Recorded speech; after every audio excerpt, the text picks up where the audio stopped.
Okay, I've got something for you. The new parts have been fitted to the car. The simulation numbers are good, so look forward to your feedback. Check out the details. Hello everyone, Firecrest Gaming here and welcome back to another video. We're back now for the F1 2016 career mode with round 8 of the championship at the Azerbaijan Grand Prix in Baku. And, well, going off the last episode from Canada, I'm not exactly the too best pleased to be back here. Because you haven't seen the last episode, then spoilers coming up, so I'm going to give you a couple of seconds. Basically what happened is the game glitched and said we didn't use enough the correct set of tyres when I'm pretty sure we were more within the regulations of using the tyres, but the FIA disagreed. Apparently we didn't use the right tyres, which I'm just using as cover-up for saying it was a game glitch. But regardless, we're going to move on from that, and we did get number one driver, I believe, after that race. So instead, we're going to focus on this weekend, and we're just going to have to live with it, I guess. And let's see what we can do for this one. So we're just going to go into the end of qualifying results right now, and the reason for that is I want to start pumping out some episodes quickly so I can start catching up with everybody else. So I might just pump out the episodes a little bit quicker, maybe shorten it down a bit, such why you're not seeing much of practice and you're only seeing the end of qualifying results. So a few things to point out from that. Nico Rosberg was on pole position, we were 6th. But Carlos Sainz was 2nd and Sergio Perez 3rd. It's an awesome result for them, which really did shake up the starting field for the race. But we're going to jump straight into the race whenever it begins. And from 6th place on the grid, I'm hoping at least that we can score a podium from the very first Azerbaijan Grand Prix. So moving on to the beginning of the race now. We have 1, 2, 3, 4, 5 lights. Lights out. Away we go. Very short light sequence, it must be said. From 6th place on the grid. Decent start. We're trying to jump cars into turn 1. Having to hug the inside, going side by side of Hulkenberg. Bit of contact maybe on the exit, but we do beat out the Force India. Up the inside now of him and of Lewis Hamilton, and by turn 2 we are into 4th place, which is a very good result. Not quite touching that podium yet, but we're going to get on with doing that. As now on the end of lap 1 we get Sergio Perez down the straight, got the run on him, but Hamilton had the run on us, and now he overtakes Sergio Perez as well. So now me and Hamilton running in 3rd and 4th place respectively, and into turn 1 we still do hold our advantage over the Mercedes.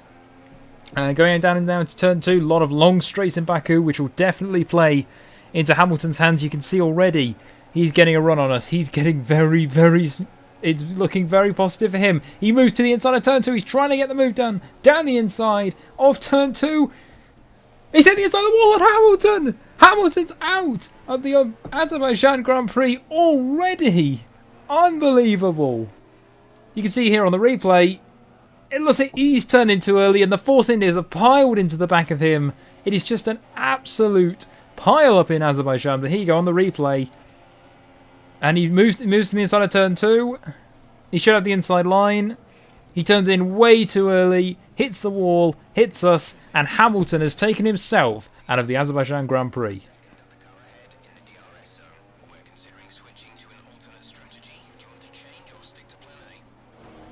So there you go, we can see changing our strategy there. Now we're going to pit this lap on lap 3 for a new set of soft tyres because they can make it to the end of this Grand Prix, I feel.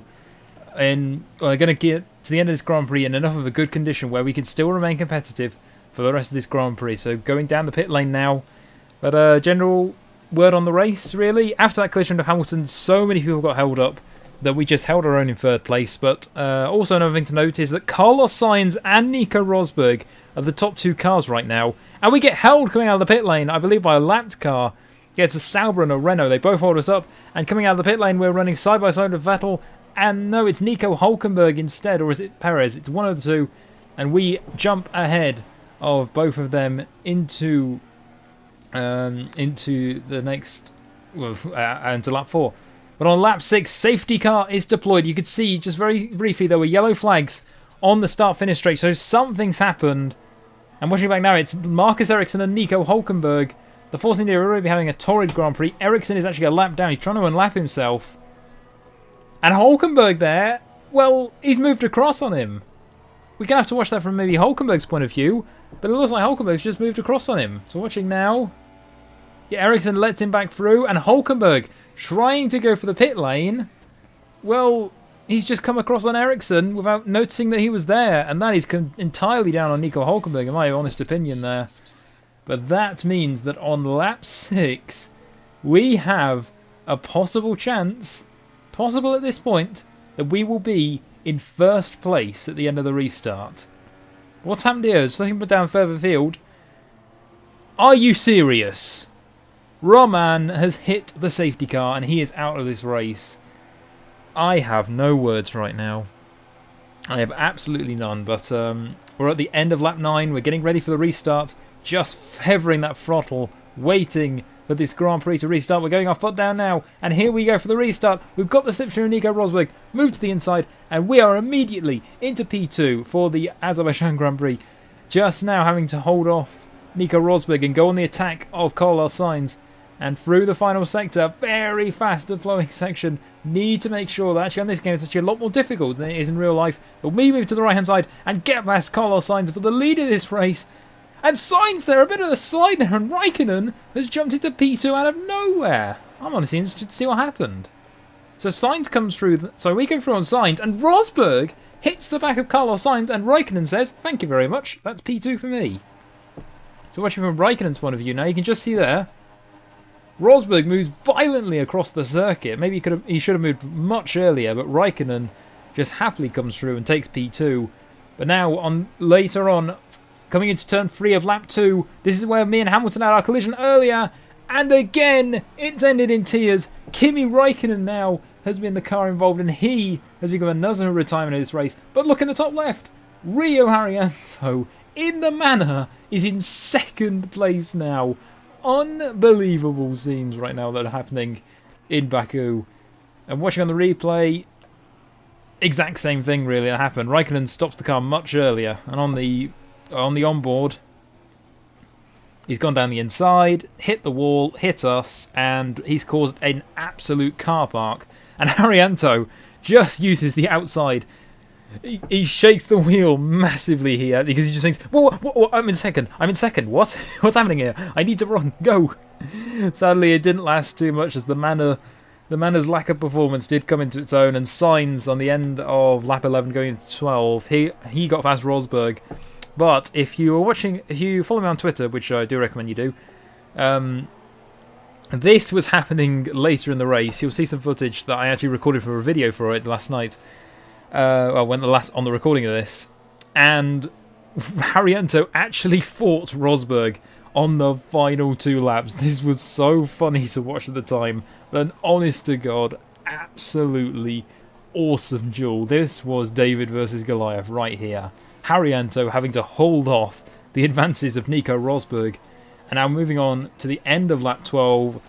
And by the way, all this was going on, we were just out in the front, keeping a gap, making sure we did not hit the wall, and we needed to make sure we finished the Grand Prix cleanly. But Rosberg on the start-finish straight crushes Haryanto's dream of a podium finish, and Sebastian Vettel on the left-hand side is also going to come through, and he is going to grab 4th, pushing the Manor down to 5th place, but he won't mind because that is still an awesome result for Manor.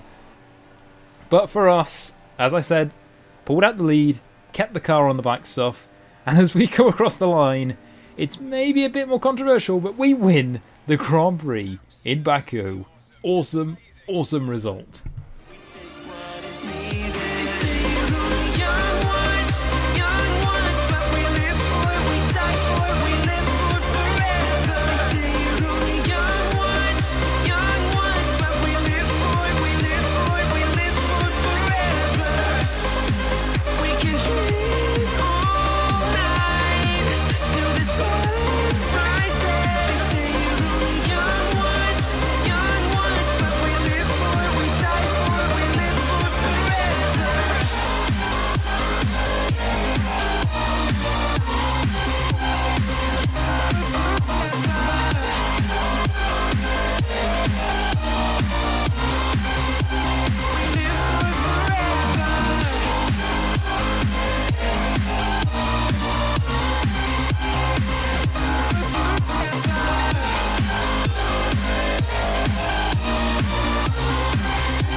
So that is it then for the Grand Prix at Baku.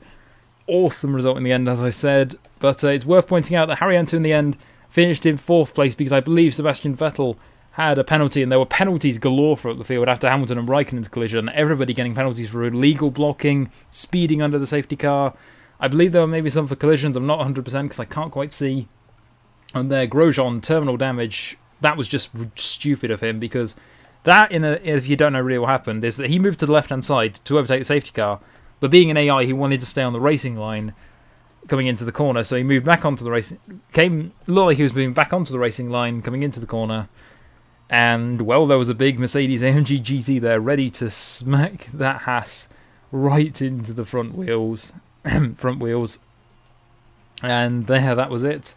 And you can see the results there. Haryanto was 4th, and Pascal Verheilen was also P6. So an awesome day for Manor. 20 whole points for them.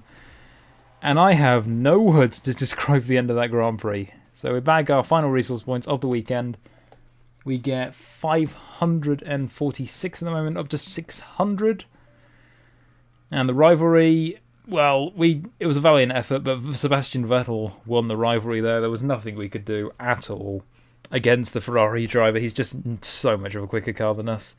As we go on to the laptop, we're just going to have a look to see what we can do for upgrade-wise. We can get an engine upgrade, which is fantastic news, because we can get that for the next Grand Prix, which is Austria, which is a very power-hungry track.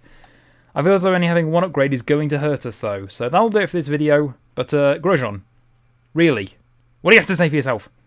You really did this. Well, he isn't answering me. Thank you very much for watching. And, yeah, hope you enjoyed the video. Leave a like if you did. And I will see you next time when we regroup for the Austrian Grand Prix. I'll see you then, guys. Goodbye.